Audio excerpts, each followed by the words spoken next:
नमस्कार विद्यार्थियों, आज हम अस्थि भंग फ्रैक्चर के बारे में आपके जो सर्जरी है उसके टॉपिक फ्रैक्चर के बारे में पढ़ेंगे। ठीक है। फ्रैक्चर अस्थि भंग, अस्थि की निरंतरता का भंग हो जाना क्या कहलाता है? अस्थि भंग कहलाता है। सिंपल सी डेफिनेशन है इसकी, अस्थि की निरंतरता भंग हो जाना। अस्थि की निरंतरता से तात्पर्य क्या है? ये हड्डी अस्थि है, ठीक है, इस प्रकार से ये अस्थि की इंटीग्रिटी है, बाहरी इंटीग्रिटी, ये इसकी लाइन चल रही है। कहीं पर भी इसकी जो निरंतरता है, यहाँ पे कोई गड्ढा सा पड़ गया या कोई इसके लीनियर फ्रैक्चर हो गया या बिल्कुल ही अलग थलग की हो गई, यानी इसकी जो निरंतरता है वो किसी भी रूप में यदि भंग हो जाती है उसको हम क्या बोलते हैं? फ्रैक्चर कहते हैं। ठीक है। तो इसकी जो डेफिनेशन है, अस्थि की निरंतरता का भंग हो जाना। त्वचा की निरंतरता को भंग हो जाने को क्या बोलते हैं? क्या कहते हैं? घाव कहते हैं, वुंड कहते हैं। ऐसे ही हड्डी की निरंतरता का भंग हो जाना क्या कहलाता है? फ्रैक्चर कहलाता है। ठीक है। अब देखिए, एक ये क्वेश्चन पूछा गया था आपके जो एलएसए का एग्जाम है उसमें ये भी पूछा गया था कि कठोर उत्तकों की निरंतरता का भंग हो जाना। सिंपल सी बात है भाई, कठोर उत्तक से तात्पर्य क्या है? कठोर क्या होती हैं? हड्डियां होती हैं, वो हार्ड होती हैं। कठोर उत्तक की निरंतरता का भंग हो जाना क्या कहलाता है? उसमें ऑप्शन में थे वुंड और दोनों थे फ्रैक्चर, तो उसमें क्या होगा? फ्रैक्चर होगा। तो आपको सीधा सीधा नहीं पूछ के ऐसे भी पूछ सकता है, ठीक है, कि कठोर उत्तक की निरंतरता का, ये पूछा गया सवाल है, इसलिए मैं बता रहा हूं आपको। तो फ्रैक्चर का तात्पर्य क्या है कि अस्थि की हड्डी की निरंतरता का भंग हो जाना, उसमें कहीं भी कोई भी डिप्रेशन आ जाना या कोई भी वहां पे दरार आ जाना उसके अंदर, या पूर्ण रूप से उसका विभक्त हो जाना क्या कहलाता है? फ्रैक्चर कहलाता है। सिंपल सी बात है। ठीक है। तो ये तो हो गया इसकी डेफिनेशन के बारे में। अब हम देखते हैं कि क्यों होती है, कारण क्या है, अस्थि भंग का क्या कारण होता है। तो सबसे जो इंपॉर्टेंट कारक है इसका वो है चोट, ट्रॉमा। ठीक है। सबसे जो मुख्य इसका कारक है वो चोट होती है। ये चोट बाहरी एक्सटर्नल रूप से लग सकती है या आंतरिक रूप से, यानी डायरेक्ट हो सकती है या कोई भी इनडायरेक्ट हो सकती है। डायरेक्ट का मतलब क्या है? बाहरी रूप से कोई भी लकड़ी की सहायता से जब किसी पशु को पीटा गया तो उसके हड्डी के ऊपर लगने से हो सकती है। ठीक है। या बाहरी कोई भी एक्सीडेंट हुआ है उसकी वजह से हो सकता है। ठीक है। तो किसी भी बाहरी चोट की वजह से या एक्सीडेंट के कारण से पशु की हड्डी जो है वो टूट सकती है। इसके अलावा इनडायरेक्ट रूप से, इनडायरेक्टली यानी उसको बाहर से कोई चोट नहीं लगी, कोई एक्सीडेंटल चोट नहीं लगी या लकड़ी से नहीं मारा गया, लेकिन जैसे पशु है वो फर्श के ऊपर फिसल गया, फिसलने की वजह से चोट लग गई उसको। ठीक है। तो इनडायरेक्टली भी क्या होता है, कई बार चोट जो है वो लग सकती है, जिसके कारण से भी क्या हो सकता है? अस्थि भंग हो सकता है। तो ये जो है मुख्य इसका कारण है कि भी चोट लगने के कारण से सामान्यतः ये हो सकती है, और ये आपको बाहरी रूप से आपको दिखाई दे जाते हैं, इसीलिए इनको क्या है? एक्सटर्नल कॉज भी कहा जाता है, बाह्य कारक भी कहा जाता है। और कुछ होते हैं इंटरनल कॉज, आंतरिक कारक। आंतरिक कारकों से तात्पर्य क्या है कि बाहरी रूप से आपको दिखाई नहीं देंगे, अंदर ही अंदर का तात्पर्य क्या है कि कई बार क्या होता है, जैसे कि इसके अंदर इंटरनल कोज के अंदर हम बात करें तो कई बार क्या होता है, मांसपेशियां जो होती हैं उनमें बहुत ही अत्यधिक तीव्र संकुचन होते हैं, जिसके कारण से उन संकुचनों के फलस्वरूप क्या होता है, उनसे जो जुड़ी हुई हड्डी होती है वो भी क्या हो जाती है? टूट जाती है। ठीक है। कई बार इतना जबरदस्त संकुचन उन मांसपेशियों में होता है कि उनसे जुड़ी हुई जो हड्डी है वो क्या हो जाती है? उसमें दरार आ जाती है, वो टूट जाती है। तो ये क्या होता है, बाहरी रूप से आपको नहीं दिखाई देंगे, लेकिन आंतरिक रूप से आपको क्या है कि ये आपको अंदर ही अंदर मांसपेशियों के संकुचन के फलस्वरूप हड्डी को तोड़ देते हैं, उसकी फ्रैक्चर आ जाता है, उसमें कोई दरार आ जाएगी, यानी फ्रैक्चर उसमें आ जाता है। या दूसरा कोई भी बीमारी के कारण से, यानी उनको हम कहते हैं पैथोलॉजिकल कारण, ये भी आंतरिक कारणों में सम्मिलित है। पैथोलॉजिकल कारण का जैसे कि रिकेट्स हो गया, ठीक है, ओस्टियोमाइलिटिस हो गया है, ठीक है, ओस्टाइटिस हो गया है। इनके कारण से क्या होती है, हड्डियां क्या हो जाती हैं, कमजोर हो जाती हैं। हड्डियां कमजोर होने की वजह से बाहर अंदर ही अंदर उनका जो डीमिनरलाइजेशन होने लगता है, उनके अंदर जो जमा हुआ जो कैल्शियम और मैग्नीशियम, इनके जो लवण होते हैं वो धीरे धीरे निकलने लगते हैं, उस वजह से हड्डियां कमजोर हो जाती हैं और उनमें शीघ्र ही उनमें क्या होता है कि फ्रैक्चर होने की संभावनाएं ज्यादा रहती हैं। ठीक है, तो इंटरनल कॉज के कारण से भी अस्थि भंग होने की संभावना जो है वो बहुत अधिक रहती है। ठीक है, तो ये मुख्य कारण है अस्थि भंग के। एक्सटर्नल कॉज में हम सम्मिलित करें तो मुख्यतः चोट, बाहरी कोई भी किसी भी कारणवश से लकड़ी की सहायता से उसको पीटा गया हो, या कोई भी बाहरी कोई एक्सीडेंटल चोट जो है वो लगी हुई हो, ठीक है, इन कारणों की वजह से, उन चोट की वजह से क्या होता है, अस्थि भंग हो सकता है। या इंटरनली सॉरी या इनडायरेक्टली कोई भी चोट लग सकती है, जैसे कि पशु चल रहा है, उसके कोई भी गड्ढे के अंदर पैर फंसने की वजह से हो सकती है। ठीक है, या किसी भी जो है आपके फिसलने की वजह से, फर्श के ऊपर फिसलने की वजह से भी उसके हड्डी में फ्रैक्चर हो सकता है। तो ये विभिन्न प्रकार की चोट हैं जिनकी वजह से, वो चोट डायरेक्टली या इनडायरेक्ट रूप से हो सकती है, जिनकी वजह से अस्थि भंग होने की संभावना जो है वो रहती है। इसके अतिरिक्त इंटरनल कॉज में अपन बात करें तो इंटरनल कॉज में मांसपेशियों का बहुत अधिक तीव्र संकुचन हो, या विभिन्न जो पैथोलॉजिकल रोग हैं, जो हड्डियों से संबंधित रोग हैं, उनमें हड्डियां जब कमजोर हो जाती हैं तब उनमें जो अस्थि भंग की संभावना है वो बढ़ जाती है। तो इन कारणों की वजह से फ्रैक्चर जो है वो मुख्यतः होता है।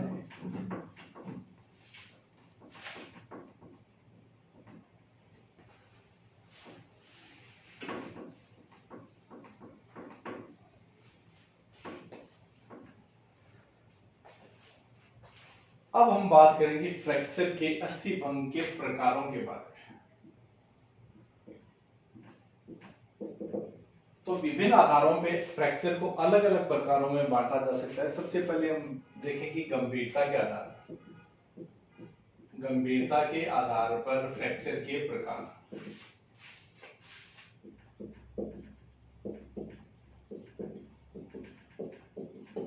गंभीरता के आधार पर फ्रैक्चर दो प्रकार का होता है। पहला तो है सिंपल फ्रैक्चर और दूसरा है कंपाउंड फ्रैक्चर।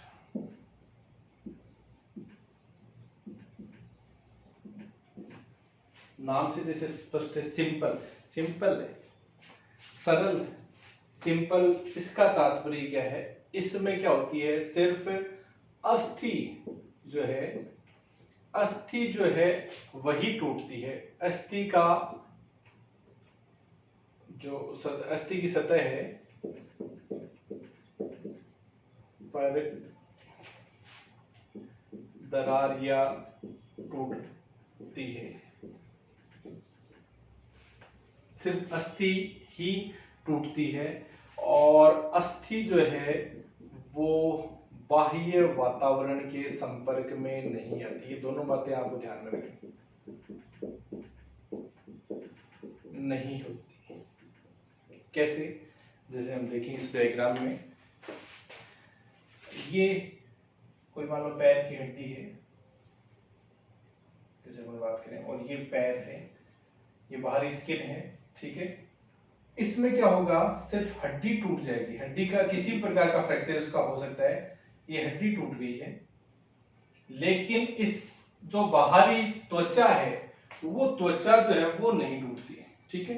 बाहरी स्किन के ऊपर किसी प्रकार का कोई भी जो घाव है वो नहीं होगा, सिर्फ हड्डी ही टूटती है, सिर्फ अस्थि की सतह है या अस्थि है वो ही टूटती है, उसी में फ्रैक्चर होता है। बाहरी त्वचा नहीं टूटती। नहीं टूटने से क्या होगा, इस अस्थि का बाह्य वातावरण से कोई भी संपर्क नहीं होता है। अस्थि का बाह्य वातावरण से संपर्क नहीं होता है, बाह्य वातावरण से ये संपर्क में नहीं रहती है, ठीक है।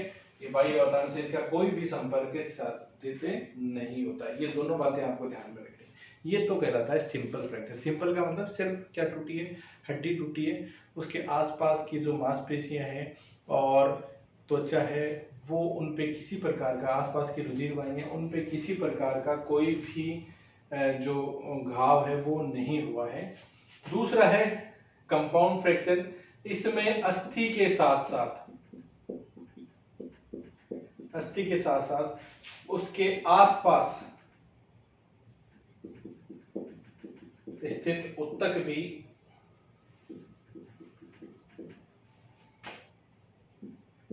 हम कहें टूट जाते हैं या उनमें भी क्षति इससे होती है और अस्थि का बाह्य वातावरण से संपर्क साधित हो जाता है। अस्थि का बाह्य वातावरण से संपर्क बन जाता है, ठीक है। तो ये तो हो गया सिंपल फ्रैक्चर का। अब हम बात करें कंपाउंड फ्रैक्चर की। ये जैसे कंपाउंड फ्रैक्चर में बाहरी स्किन है और ये हड्डी है। हड्डी तो टूटी टूटी है, लेकिन हड्डी के साथ साथ में इस प्रकार से यहाँ बाहर भी ये आसपास की जो उत्तक है इनमें भी क्षति हो गई है। इस वजह से बाहर से जो बाह्य वातावरण से हड्डी का सीधा संपर्क इसमें यहाँ पे हो जाता है, ठीक है।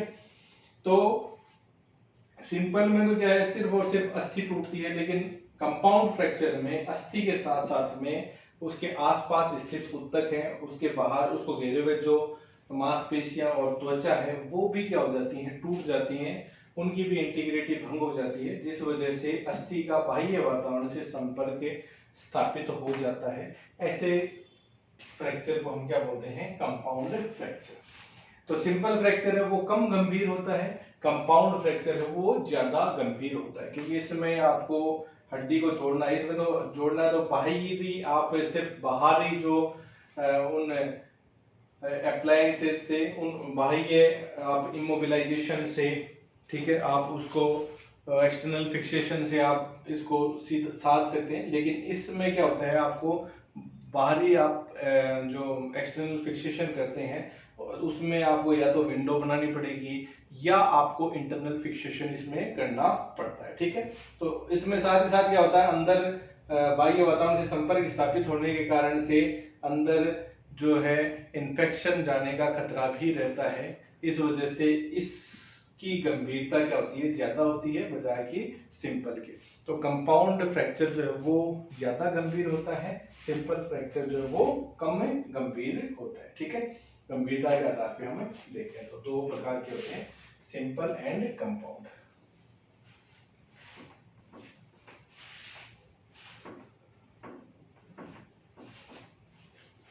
अब हम दूसरा देखते हैं कि फ्रैक्चर जो लाइन है उसके आधार पे हम बात करें तो ये काफी इंपॉर्टेंट है। फ्रैक्चर लाइन के आधार पर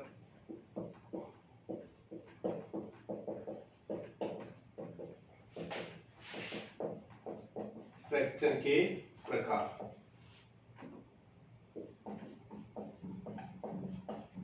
फ्रैक्चर लाइन के आधार पर फ्रैक्चर को हम दो भागों में बांटते हैं। एक तो है अपूर्ण फ्रैक्चर और दूसरा है पूर्ण फ्रैक्चर, इनकम्प्लीट और कंप्लीट फ्रैक्चर।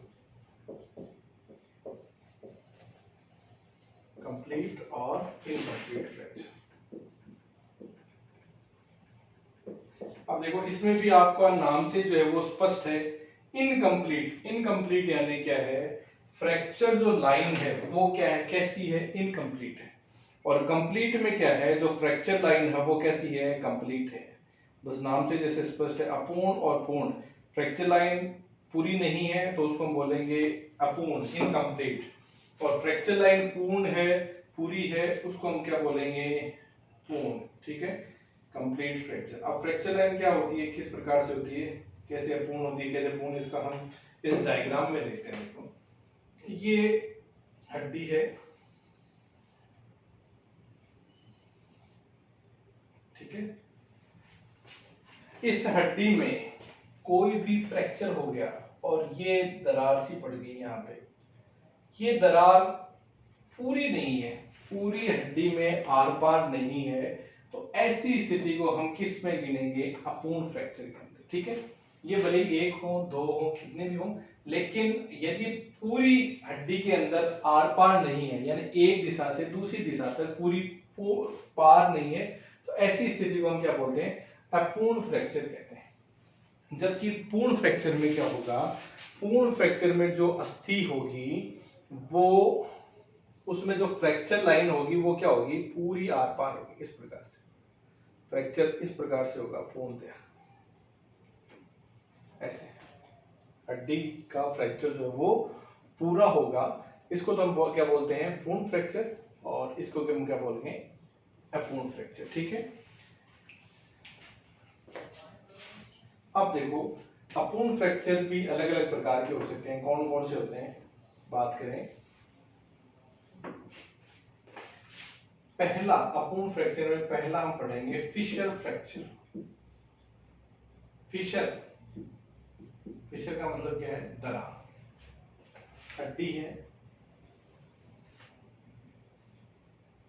इसमें क्या हो गया, कोई भी दरार जो है वो उसकी सतह में चली गई, लेकिन वो क्या है, पूरी सतह के पूरी आर पार नहीं है, बस पूरी दूरी तक है, नहीं है। ऐसे फ्रैक्चर को हम क्या बोलते हैं, फिशर फ्रैक्चर, यानी दरार रूपी फ्रैक्चर उसकी सतह पर होता है, उसको हम क्या बोलेंगे, फिशर फ्रैक्चर कहते हैं। ठीक है, दूसरा इसके अंदर हम देखें अपूर्ण फ्रैक्चर में, वो है डिप्रेशन फ्रैक्चर।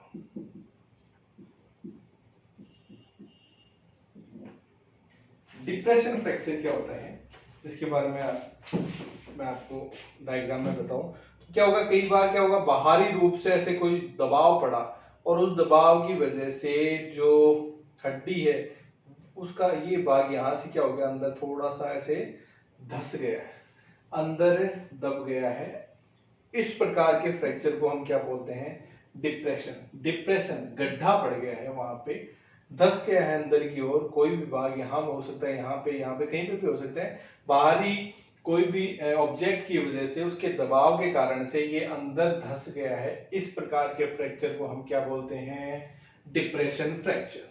डिप्रेशन, दबाव, गड्ढा, ऐसी स्थिति को डिप्रेशन फ्रैक्चर कहा जाता है। तो ये दोनों आपको समझ में आ गया होगा, fissure fracture and depression fracture.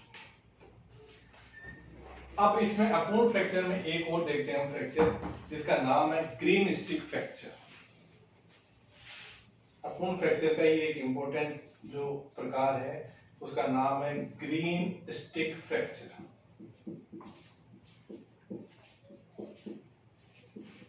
Green stick fracture, नाम से जैसे स्पष्ट है, ग्रीन यानी हरी, स्टिक यानी छड़ी, हरी छड़ी में होने वाला फ्रैक्चर। हरी छड़ी से तात्पर्य क्या होता है, आप कोई भी पौधे की हरी टहनी तोड़ते हैं और आप उसको तोड़ने का जब प्रयास करते हैं तो वो टहनी पूर्ण तरीके से नहीं टूट के और पूरी तरीके से नहीं टूटेगी। जैसे इस प्रकार से ये टहनी है, इसको आप जब तोड़ते हैं तो उसमें इस प्रकार से ऐसे यहाँ से ऐसे बिखर जाएगी, लेकिन पूर्ण तरीके से टूटेगी नहीं, वो है ना, यहाँ इस साइड से ये टूट जाती है लेकिन पूर्ण रूप से नहीं टूटती है। ठीक है, ऐसा ही क्या होता है, हड्डियों के साथ में भी होता है। तो हड्डियां जो कि हरी, हरी का मतलब क्या है, कोमल होगी। कोमल किन में होगी, नवजात के अंदर, बच्चों के अंदर। तो ये जो है नवजात या कहें हम छोटी आयु के पशुओं में मिलता है। ये फ्रैक्चर किस में मिलता है? नवजात में या छोटी आयु के पशुओं में मिलता है। इनमें क्या होगा, जब हड्डी किसी भी कारणवश उस पर फोर्स पड़ता है, टूटती है, तो वो पूर्णतया नहीं टूटकर अपूर्ण रूप से ही फ्रैक्चर होगा। हड्डी जो है उसका पूर्ण फ्रैक्चर नहीं होकर अपूर्ण फ्रैक्चर ही उसका होता है, और इस प्रकार से टूटती है जैसे हरी छड़ी टूटती है उस प्रकार से, इस प्रकार से यहाँ से जैसे टूट जाएगी, लेकिन ये जो लाइंस है वो पूर्ण रूप से यहाँ तक नहीं पहुंचेगी। दूसरा, इसमें जो बेंडिंग फोर्स होता है, जिस साइड में मुड़ती है, ऐसे इस मुड़ी तो इस साइड में, लेकिन जिस साइड में मुड़ती है उसके विपरीत दिशा में फ्रैक्चर होता है। ये भी इंपॉर्टेंट लाइन आपको ध्यान रखनी है कि बेंडिंग फोर्स यानी जिस दिशा में हड्डी मुड़ती है उसके विपरीत दिशा में फ्रैक्चर कौन से फ्रैक्चर के अंदर होता है? ग्रीन स्टिक फ्रैक्चर के अंदर। ठीक है, तो ग्रीन स्टिक फ्रैक्चर बहुत इंपॉर्टेंट है। किस प्रकार का, ऐसे पूछा जा सकता है आपको कि ग्रीन स्टिक फ्रैक्चर किस प्रकार का फ्रैक्चर है? अपूर्ण है, पूर्ण है, सिंपल है, कंपाउंड है, ऐसे आपको दे दिया तो आपको क्या करना है, ये कैसा फ्रैक्चर है? अपूर्ण फ्रैक्चर है। ठीक है, पहली बात तो ये हो गया। दूसरा, इसका जो इंपॉर्टेंट क्वेश्चन बनता है कि छोटे नवजात या छोटे या कहें हम कम उम्र के, छोटी आयु के या कम उम्र के पशुओं के अंदर किस प्रकार का फ्रैक्चर मिलता है? कैसा मिलता है? Green stick fracture. तो ये इंपॉर्टेंट लाइन है दोनों ही। इसके बाद में तीसरा आपको ध्यान रखना है क्या, कि जो दबाव है या बेंडिंग फोर्स के विपरीत दिशा में बनने वाला फ्रैक्चर है। बेंडिंग फोर्स के यानी जिस दिशा में हड्डी को बेंड किया जाता है, मोड़ा जाता है, उसके विपरीत दिशा में बनने वाला फ्रैक्चर किस प्रकार का फ्रैक्चर है? ग्रीन स्टिक फ्रैक्चर कहलाता है। ठीक है, तो ये दोनों तीन आपको जो इम्पोर्टेंट बातें हैं ध्यान रखना। ग्रीन स्टिक बहुत बहुत बहुत इंपॉर्टेंट है, ध्यान रखना आपको। इसका काफी अपूर्ण फ्रैक्चर का जब भी क्वेश्चन बनता है, यही इसी का ही फ्रैक्चर का ही क्वेश्चन संबंध ज्यादा बढ़ता है, तो फ्रैक्चर में इसका बहुत ही इंपॉर्टेंस है, ये ध्यान में आपको रखना है। ठीक है, तो ये आज हमने अपूर्ण फ्रैक्चर के बारे में पढ़ा। अपूर्ण फ्रैक्चर तीन प्रकार के हैं। फिशर फ्रैक्चर, दरार सी होगी। डिप्रेशन, गड्ढा सा पड़ गया हड्डी की सतह पे। और तीसरा है ग्रीन स्टिक, उसमें दरारें कई हो जाती हैं लेकिन पूरी नहीं फैलेंगी। छोटी आयु के पशुओं में होगा। बेंडिंग फोर्स के विपरीत दिशा के अंदर ये फ्रैक्चर जो है वो होता है। ठीक है, तो इस प्रकार से हमने देखा कि तीन प्रकार के अपूर्ण फ्रैक्चर के तीन प्रकार हैं। अब हम नेक्स्ट कल की क्लास जो है उसमें देखते हैं कि पूर्ण फ्रैक्चर क्या होता है और किस किस प्रकार के पूर्ण फ्रैक्चर जो है वो हो सकते हैं। ठीक है, धन्यवाद।